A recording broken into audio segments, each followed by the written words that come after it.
kasih karunia dan damai sejahtera dari Allah Bapa kita dan dari Tuhan kita Yesus Kristus beserta kita. Selamat malam Bapak Ibu, saudara-saudari yang terkasih dalam nama Tuhan kita Yesus Kristus. Bagaimana kabar? Kami berharap Bapak Ibu, saudara-saudari sekalian berada dalam keadaan baik-baik saja pada malam hari ini.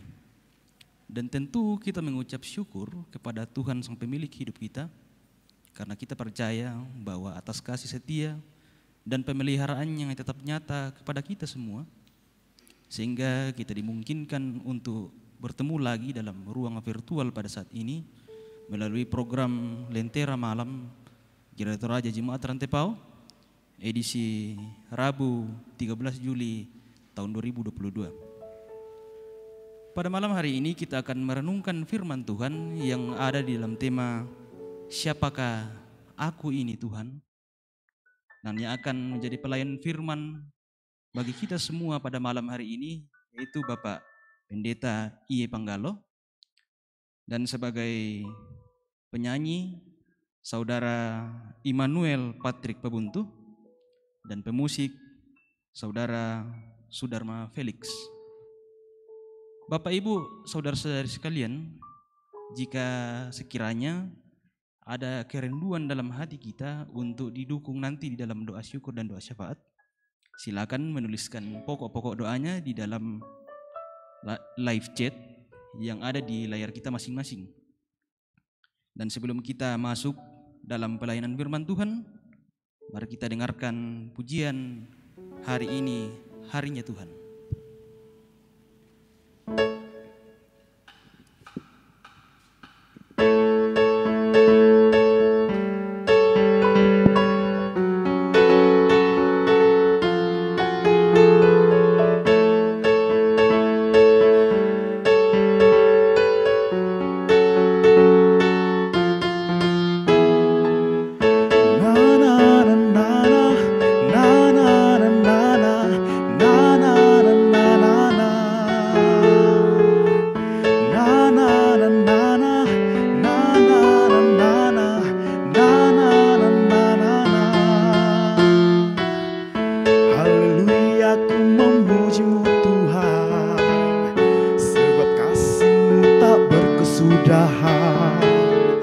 Biarlah bernafas memuji Sang Raja di atas bumi dan di dalam samudra.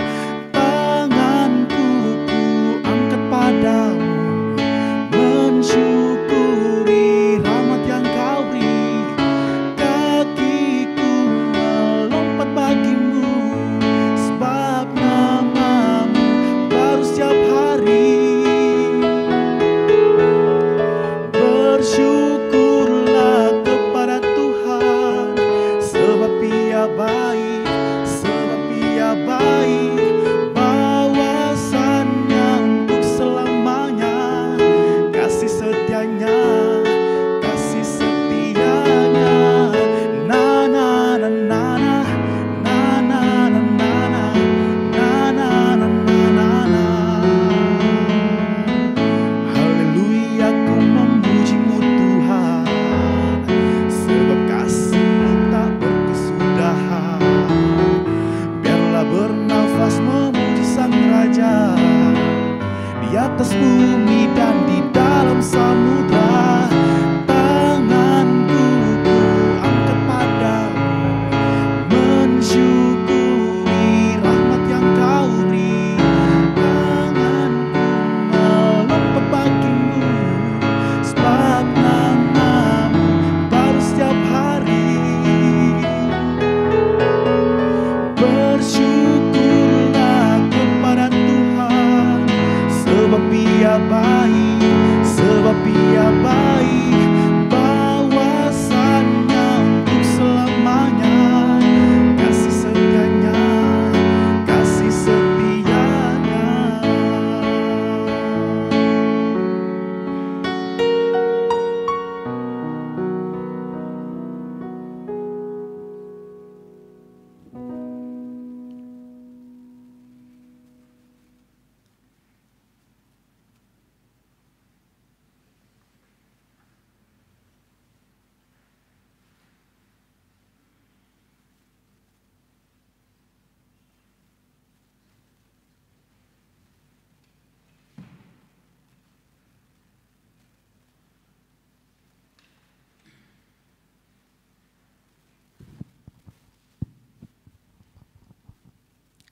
Saudara-saudara sekalian,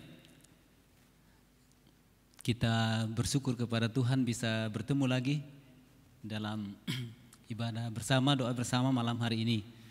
Kita akan membaca firman Tuhan. Saya akan menjelaskan kepada saudara sebuah perikop yang sudah disiapkan atau saya siapkan dari 2 Samuel pasal 7 ayat 18 sampai 29. Kita mohon tuntunan Roh Kudus sebelum kita membaca dan saya memberitakan firman kepada saudara. Marilah kita berdoa. Bapa dari surga, Kau lihat kami, dan dengan Roh Kudus Kau ada bersama kami. Kau atur jadwal-jadwal hidup kami, termasuk Kau bertemukan kami satu dengan yang lain secara virtual dalam program Lentera Malam Jemaat Rantepo saat ini. Engkau yang menyehatkan kami, menyehatkan iman kami, dan menanamkan dalam diri kami kerinduan berada di sekitar firman. Dan malam ini Engkau akan membuat kami memahami dengan benar bagaimana seharusnya kami bersyukur kepadamu, berharap kepadamu, karena kami adalah anak-anak, adalah umat-Mu yang Kau pilih dan beri hak-hak istimewa, selalu bersyukur dalam segala hal. Di dalam nama Tuhan Yesus Kristus, Engkau bawa hati kami berpusat pada Kristus Tuhan, pada firman yang akan kami baca. Amin. Saudara-saudara,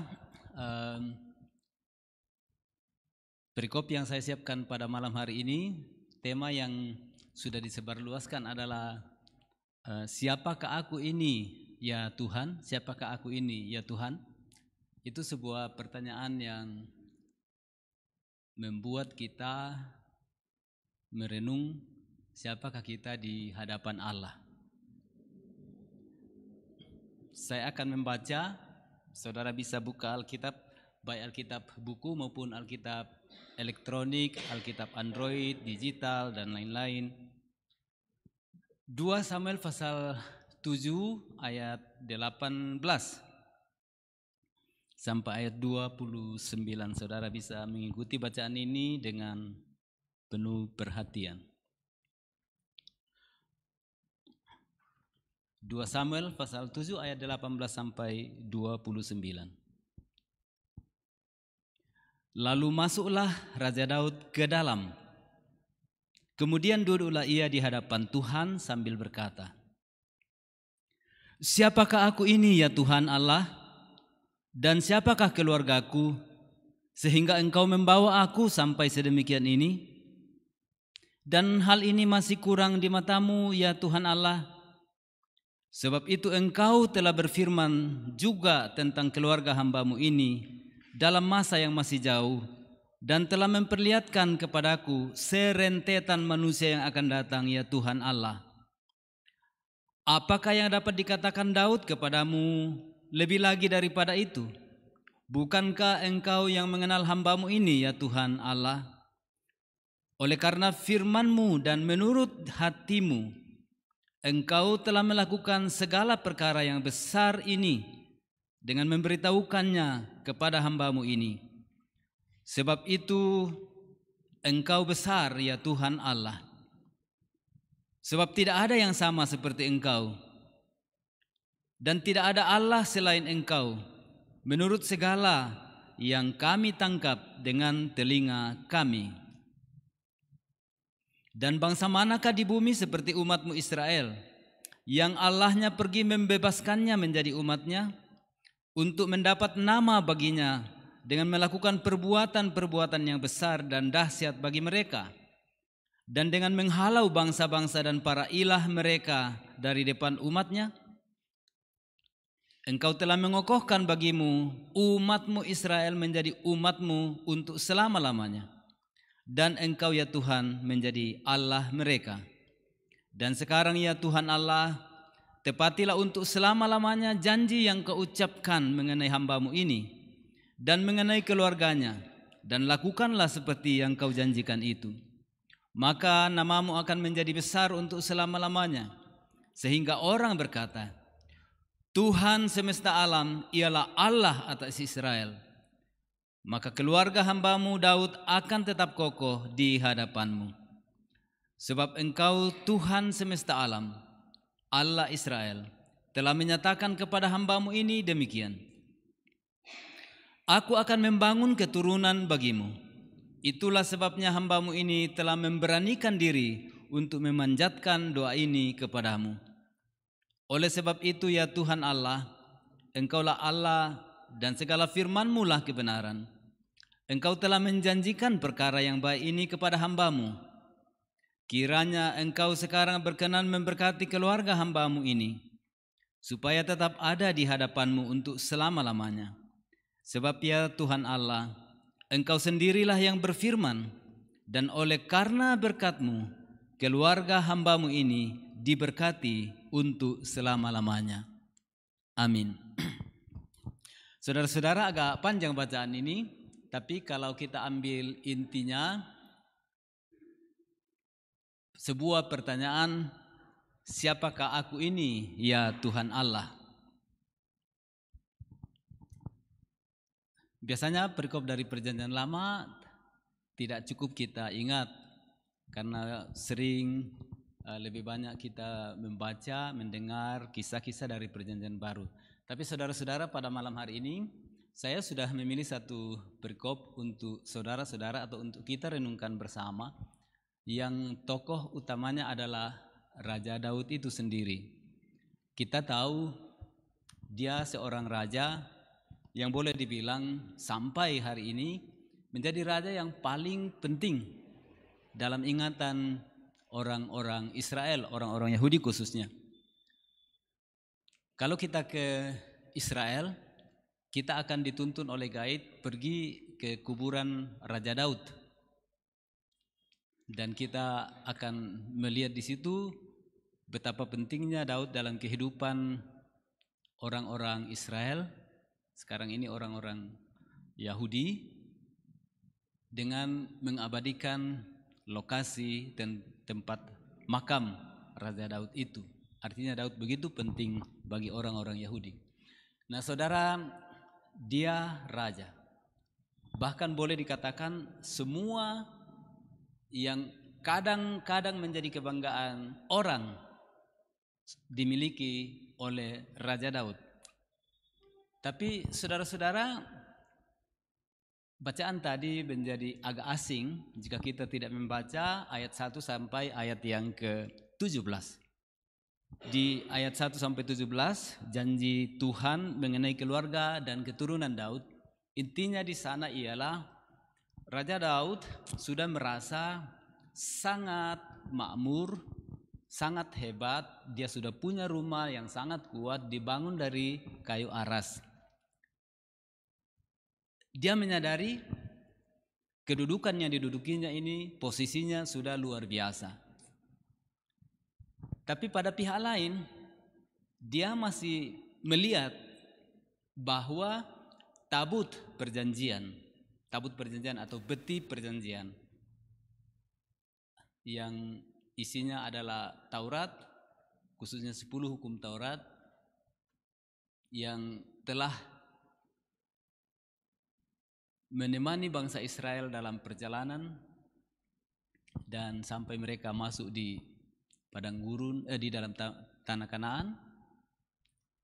Daud melihat bahwa tabut perjanjian Tuhan sebagai simbol kehadiran Tuhan di dunia ini, terutama di antara bangsa Israel, itu masih disimpan di dalam kemah. Jadi kita lihat ada perbandingan yang tidak seimbang. Daud sebagai seorang raja sudah punya rumah yang bagus, yang mewah, yang sangat kuat. Tapi Tuhan yang disimbolkan oleh tabut perjanjian itu masih ditempatkan di kemah. Lalu dia menyatakan keinginannya untuk membangun rumah untuk tabut perjanjian itu, membangun bait untuk tabut perjanjian itu. Dan dia sampaikan niatnya itu kepada Nabi Nathan. Saudara bisa lihat di ayat yang pasal 7, ada di ayat yang kedua, berkatalah raja kepada Nabi Nathan. Jadi dia menyatakan keinginannya kepada Nabi Nathan. Keinginannya ialah, lihatlah aku ini diam dalam rumah dari kayu aras, padahal tabut Allah diam di bawah tenda. Sebagai seorang nabi langsung tangkap apa maksud Daud. Nathan tahu bahwa dengan demikian Daud ingin mendirikan bait bagi atau rumah bagi tabut perjanjian Allah. Rumah bagi Allah. Dan karena itu respons Nabi Nathan juga langsung dia katakan, perbuatlah. Jadi langsung setuju, baik, lakukanlah segala sesuatu yang dikandung hatimu sebab Tuhan menyertai engkau. Daud menyatakan keinginannya membangun bait Allah. Nathan langsung setuju. Kita lihat bagaimana nabi dan raja sepakat untuk satu hal yang baik, membangun rumah untuk Tuhan, membangun bait Allah. Tapi respons Tuhan bagaimana? Respons Tuhan mengatakan bukan Daud yang akan membangunnya, melainkan keturunannya, anak kandungnya sendiri. Dan kemudian kita tahu yang dimaksud adalah Raja Salomo. Tapi menarik percakapan antara Nathan dengan Tuhan. Jadi Tuhan datang kepada Nabi Nathan yang sudah merestui niat Daud. Tuhan itu mengatakan kepada Nabi Nathan, katakan kepada Daud, dari tanah penggembalaan aku memanggil dia menjadi raja. Aku memberkati keturunannya sekarang dan yang akan datang. Tapi bukan dia yang akan membangun bait bagiku. Tidak ada alasan bagi dia untuk membangun. Lalu menarik, ini penting juga untuk kita semuanya sekarang ini. Misalnya dia katakan, pernahkah aku tinggal di dalam rumah selama perjalanan dari Mesir menuju tanah Kanaan? Jawabannya tidak. Pernahkah aku berfirman kepada nabi, hakim dan siapapun, buatlah bagiku rumah supaya aku tinggal di dalam? Jawabannya juga tidak. Saya katakan ini penting untuk kita karena ternyata bagi Tuhan rumah yang kita anggap sebagai bait Allah tidak begitu penting. Mengapa? Karena dia katakan, sejak kalian keluar dari Mesir, saya ikut berjalan bersama kalian. Saya mengembara bersama kalian. Kalian di mana, saya ada di situ. Kita berjalan bersama-sama. Kalian makan apa, kalian menderita, kalian menghadapi lawan, saya ada bersama kalian. Saya tidak butuh rumah. Saya tidak membutuhkan tempat. Saya ada bersama kamu. Ini untuk menguji juga kita, jangan sampai kita terus-menerus tidak mempertimbangkan hal-hal lain. Kita habiskan begitu banyak uang hanya untuk membangun gedung gereja. Kita lupa bahwa sesungguhnya simbol gedung gereja bukan hal yang utama. Kalau kita mau cari Tuhan, bukan hanya mencari di dalam gereja. Saudara bisa buktikan itu. Memang kita merasa enak, aman masuk dalam gedung gereja. Tapi harus kita sadari benar, Tuhan tidak diikat oleh sebuah gedung gereja. Tuhan tidak dibatasi oleh bait Allah. Tuhan mengatakan, pernahkah aku suruh nabi atau hakim membangun rumah bagiku? Tidak. Jawabannya tidak. Makanya tidak urgen bagi Daud untuk membangun rumah Allah. Tapi sudah menarik bagi Daud karena dikatakan anakmu lah, keturunanmu yang nanti akan membangunnya. Saya pikir gereja sepanjang masa perlu belajar dari firman ini juga. Sekali lagi, gedung tidak boleh menghabiskan segala sesuatu untuk dan mengabaikan hal-hal yang lain. Taruhlah misalnya soal penginjilan. Kita sangat kedodoran dalam hal penginjilan. Tetapi mengapa uang habis kita pakai untuk membangun gedung-gedung yang nyaman bagi kita? Kita tidak pikir untuk apa kehadiran gereja Untuk menginjil. Untuk apa kita menjadi Kristen? Diselamatkan untuk menginjil. Di jemaat Rantepo ini masih adakah tempat persembahan untuk PI atau tidak ada lagi?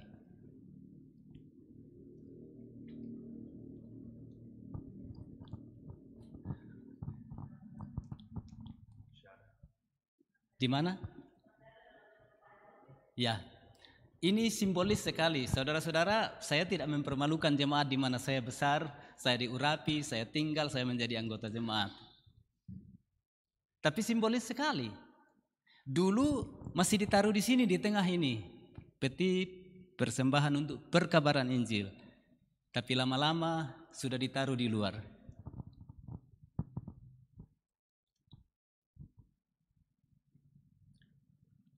Kita tidak tahu alasannya mengapa ditaruh di luar.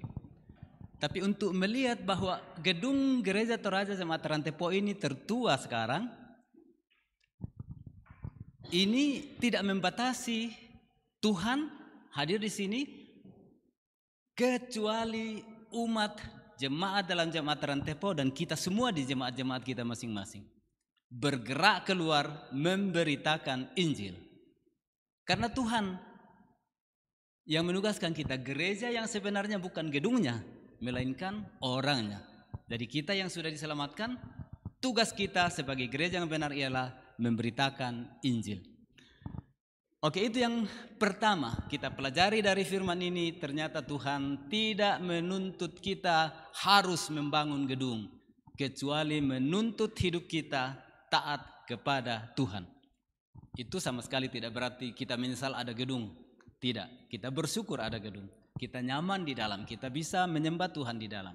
Tetapi fungsi lanjutannya yaitu keluar untuk memberitakan Injil. Nah, saudara-saudara, Daud menyadari perbedaan antara keadaannya yang mewah dengan tempat tabut perjanjian yang masih di dalam kemah. Tuhan larang dia untuk membangun. Nah, bagaimana respons Daud?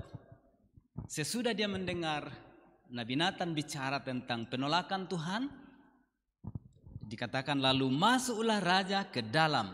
Masuk ke mana itu? Ke dalam kemah di mana tabut perjanjian Allah itu ada. Kemudian duduklah ia di hadapan Tuhan sambil berkata, siapakah aku ini? Jadi saudara-saudara, setelah Daud menerima informasi, satu, bahwa Tuhan tidak butuh rumah, dua, bahwa keturunannya yang nanti akan membangun, Daud merasa begitu disayangi oleh Tuhan, begitu diperlakukan Tuhan dengan sangat baik. Keturunannya diberkati, keturunannya nanti yang akan membangun bait Allah.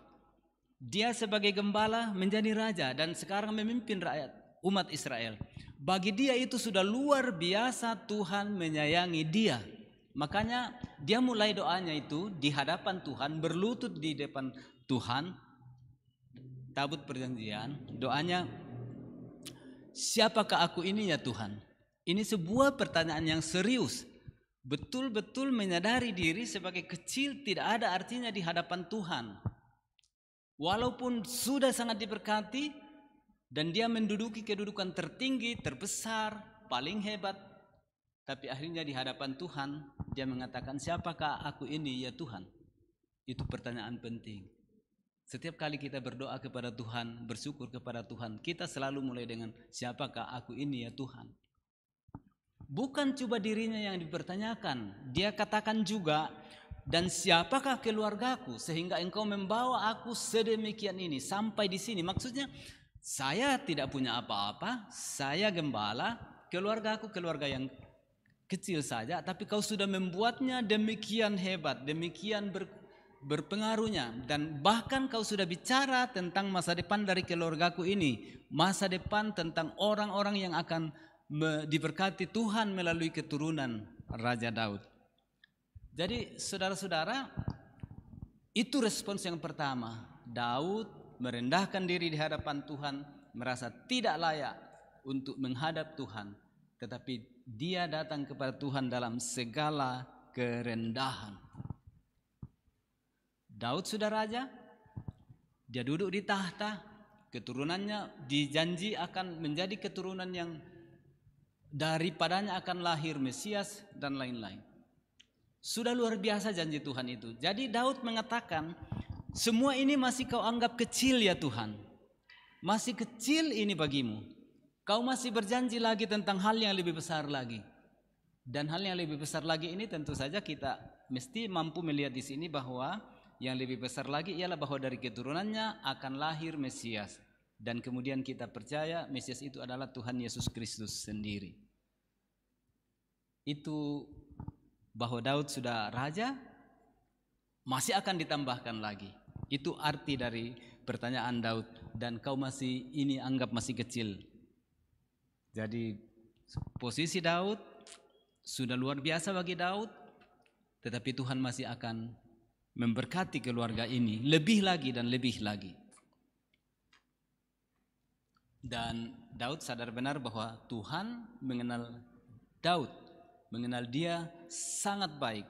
Apa yang dia perlukan itu sangat jelas bagi Tuhan. Di ayat 21 dia mengatakan, oleh karena firman-Mu dan hatimu, oleh karena firman Tuhan dan oleh karena hati Tuhan, kehendak Tuhan, semua yang terjadi pada Raja Daud itu bisa dilakukan oleh Tuhan sendiri. Nah, Tuhan macam apa yang bisa melakukan hal seperti itu? Tuhan yang luar biasa. Daud mengatakan, sebab Engkau besar ya Tuhan Allah. Tidak ada yang sama seperti Engkau. Tidak ada Allah selain Engkau. Itu yang Daud pahami. Allah satu-satunya yang maha kuasa, yang telah membuat Daud sedemikian rupa mencapai posisi seperti itu. Tidak ada ilah lain yang sama dengan Allah, yang bisa disebandingkan dengan dia. Allah ini Allah yang luar biasa. Menuntun Israel keluar dari Mesir 40 tahun, menuntun bangsa Israel di perjalanan, mengalahkan semua musuh, menduduki kemudian tanah Kanaan, semuanya sampai terbentuk kerajaan dan Daud menjadi raja. Allah yang luar biasa ini tidak ada samanya, hanya Dia Allah. Yang kedua, Allah yang luar biasa ini telah memilih satu bangsa, yaitu Israel. Jadi Allah tidak ada padanannya.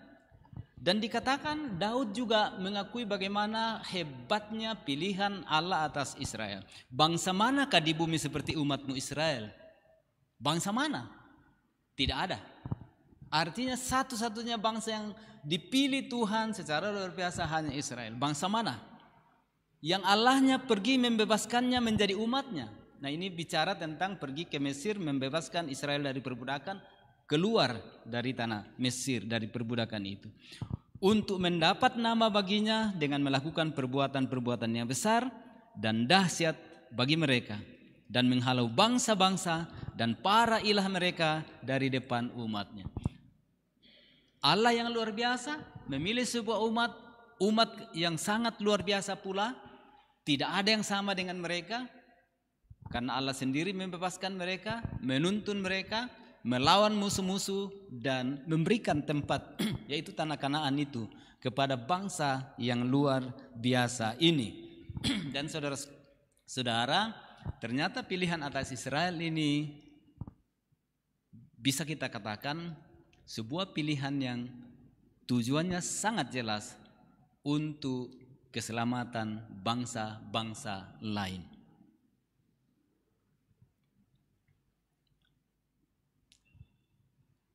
Ayat 25 sampai ayat 26 bisa kita lihat di situ bagaimana Daud bersyukur kepada Tuhan. Bagaimana Tuhan, mengapa Tuhan memilih keluarganya? Mengapa Tuhan berkenan memilih keluarga Daud untuk menjadi keluarga yang menjadi berkat pada masa yang akan datang? Daud dalam ayat 27, Daud menyatakan sangat bangga, sangat senang karena Allah sudah menyatakan keturunannya lah yang akan membangun bait Allah itu, rumah Allah itu bagi Tuhan.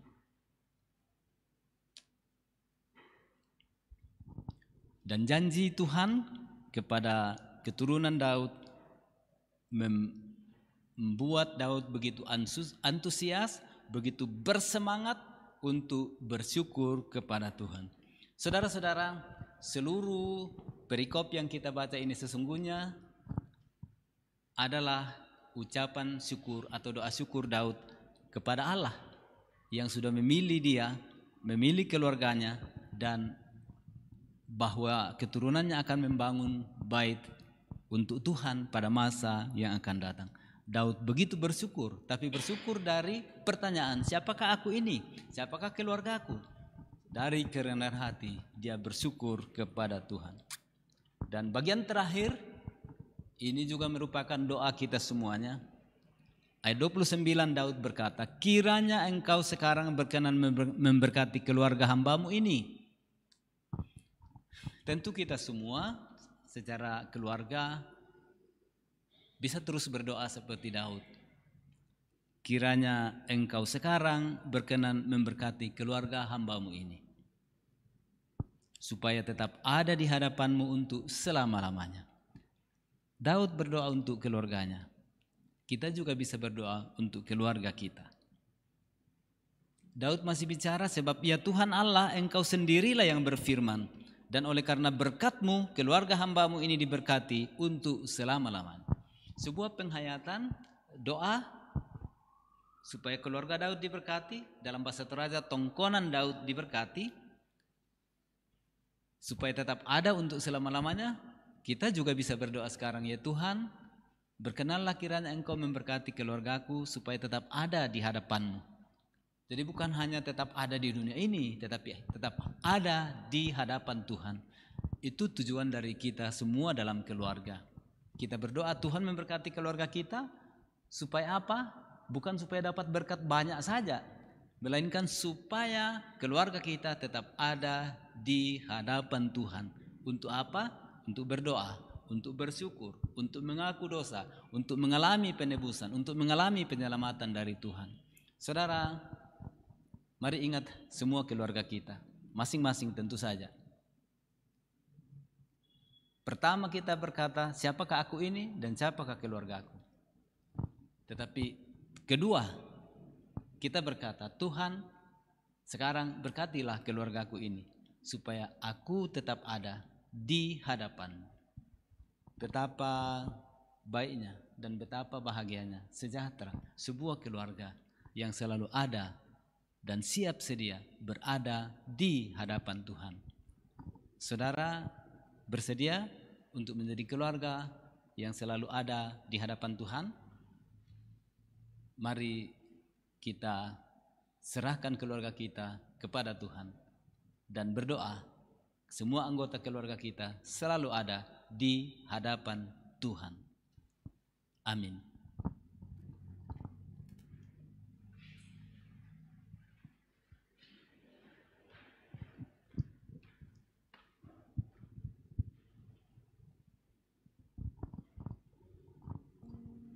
Demikianlah perundungan firman Tuhan yang telah diwartakan oleh Bapak Pendeta Penggalo bagi kita semua pada malam hari ini.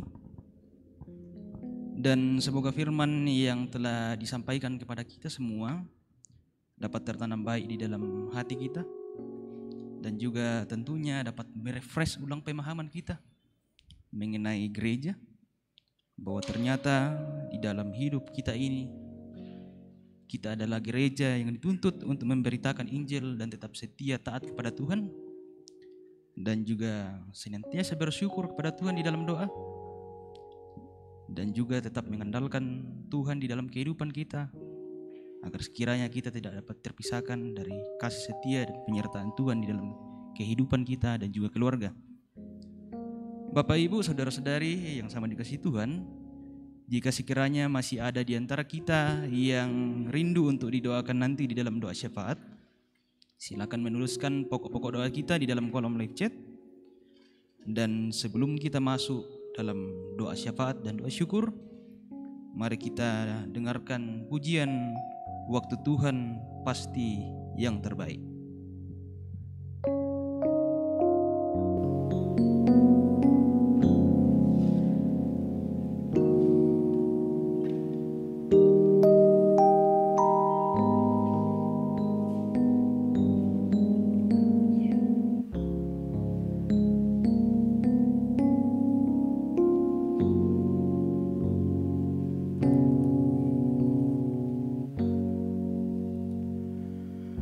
Waktu Tuhan pasti yang terbaik, walau kadang tak mudah dimengerti. Lewati cobaan,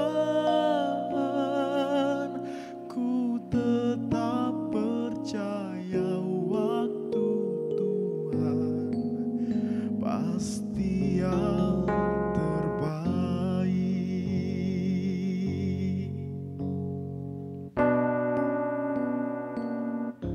Bila kau izinkan sesuatu terjadi, ku percaya semua untuk kebaikanku. Bila nanti telah tiba waktumu, ku percaya kuasa-Mu memulihkan hidupku. Waktu Tuhan pasti yang terbaik, walau kadang tak mudah dimengerti. Lewati cobaan, ku tetap percaya waktu Tuhan pasti yang terbaik. Waktu Tuhan pasti yang terbaik, walau kadang tak mudah dimengerti. Lewati cobaan, ku tetap percaya waktu Tuhan pasti yang terbaik.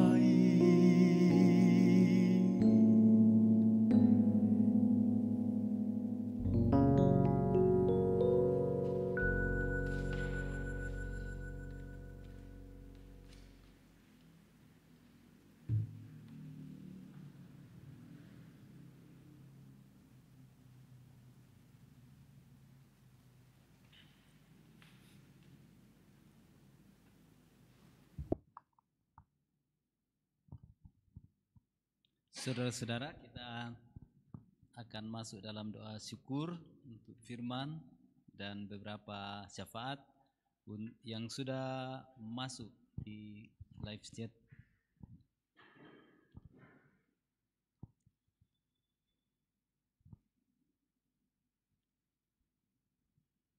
Ada beberapa orang yang sakit yang kita doakan bersama di Lentera Malam saat ini. Bapak Saktinus di Rumah Sakit Elim, kemudian ada Ibu Yohana Tulak, Ibu Martina Sambe yang kakinya sedang infeksi. Doa untuk Papa Eda yang sementara dirujuk. Dan kalau kita ingat orang lain yang sakit, boleh kita doakan di dalam hati kita bersama-sama. Ada permintaan khusus di live chat, kita berdoa khusus untuk pendeta yang melayani di Jemaat Rantepo, pendeta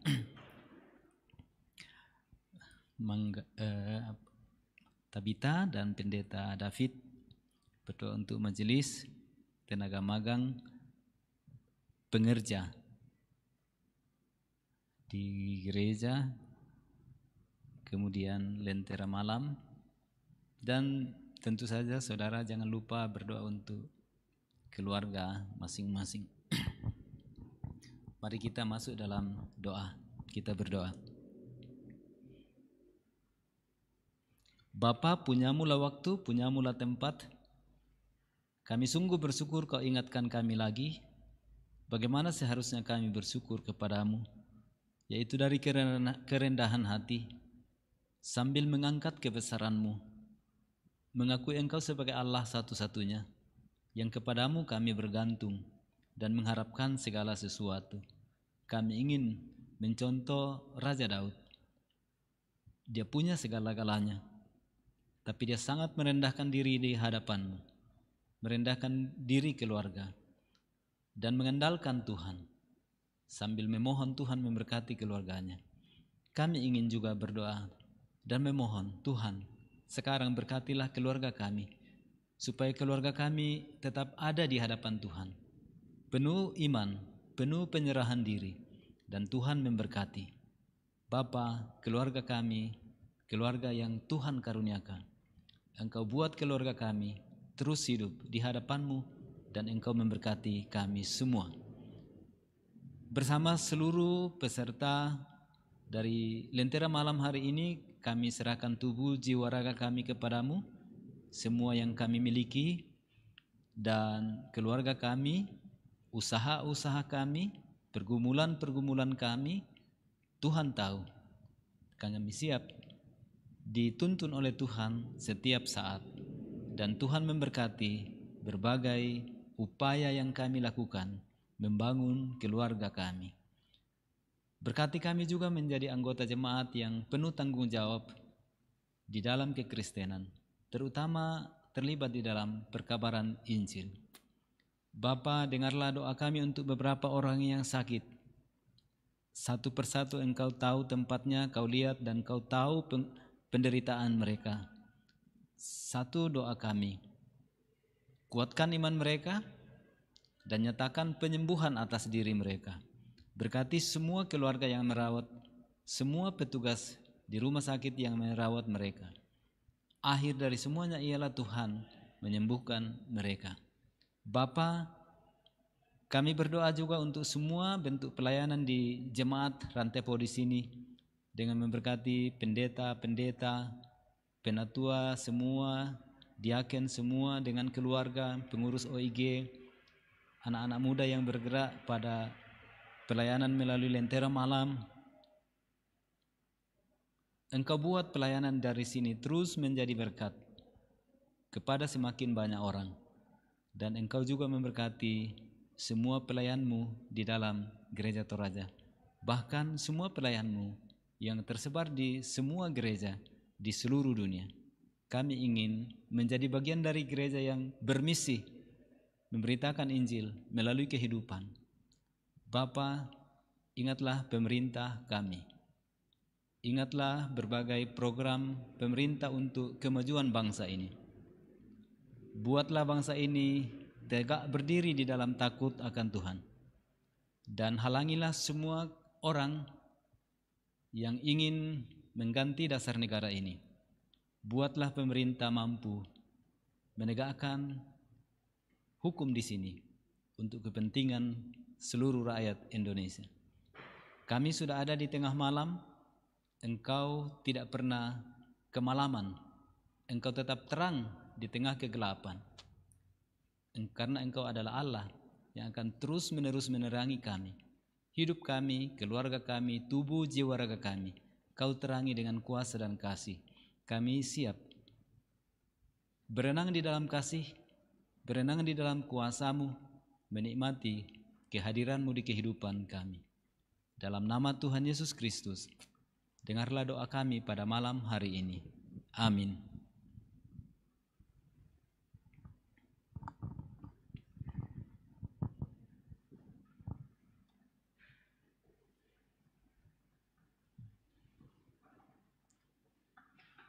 Kita telah tiba pada segmen akhir dalam program Lentera Malam pada malam hari ini.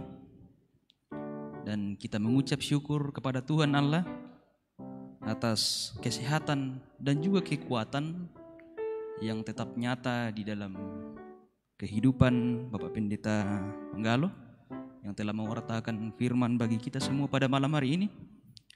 Kiranya tetap diberkati di dalam hidup, di dalam keluarga, dan tetap diteguhkan di dalam pelayanan dimanapun Bapak Pendeta Panggalo berada. Dan juga kepada teman-teman yang telah bertugas pada malam hari ini, baik yang bertugas sebagai penyanyi, pemusik, dan segenap kru multimedia, kiranya tetap diberkati di dalam kehidupan sehari-hari dan sukacita karena Kristus tetap teman-teman rasakan. Dan kami juga berterima kasih kepada tiap peserta yang mengambil bagian pada malam hari ini dalam live streaming maupun dalam tayang ulang. Dan izinkanlah kami untuk menyapa Bapak, Ibu, saudara-saudari yang telah menuliskan pokok doa di dalam kolom live chat. Yaitu Bapak Martin Patandianan, Julis Napitupulu, Herda, Helena, Alexander Payung, Reski Kambuno, Margareta Panggalo, El Sarvin Patandianan, Herman Palangan, Martinus Saung, Nelly Paliling, dan Freddy Balapadang. Bapak, Ibu, saudara-saudari yang sama dikasihi dalam Yesus Kristus, kiranya kita tetap diberkati dalam kehidupan kita, tetap diberikan kesehatan dan kekuatan, dan kita dapat bertemu lagi di edisi selanjutnya, ini pada hari Jumat tanggal 15 Juli tahun 2022 di jam yang sama. Dan kami mohon untuk undur diri, dan nyanyian syukur dan penutup pada malam hari ini ialah Kunaikan Syukurku, Bongi Melo.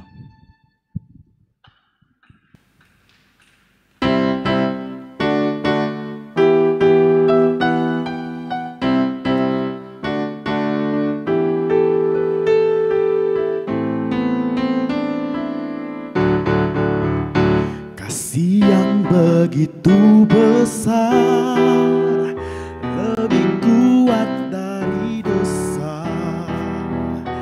Kasih yang menemukanku dan pulihkanku. Ku naikkan syukurku, ku tak akan berhenti memuji, meninggikan namamu, selalu menari, memuliakanmu. Dibebaskan, dibangkitkan, hidup yang kau beri, dan kini hanya untukmu.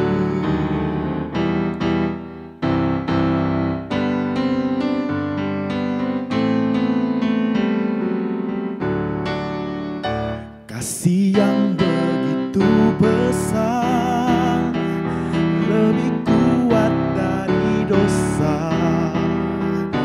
Kasih yang menemukanku, selamatkan dan pulihkanku.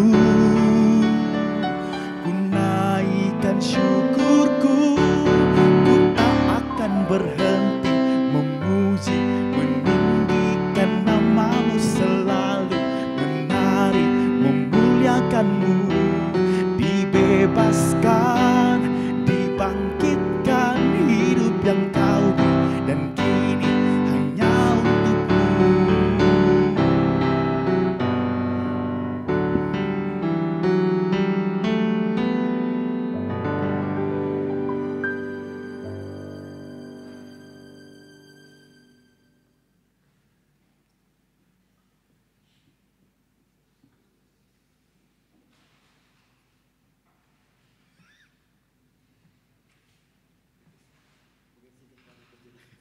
Ini selesai.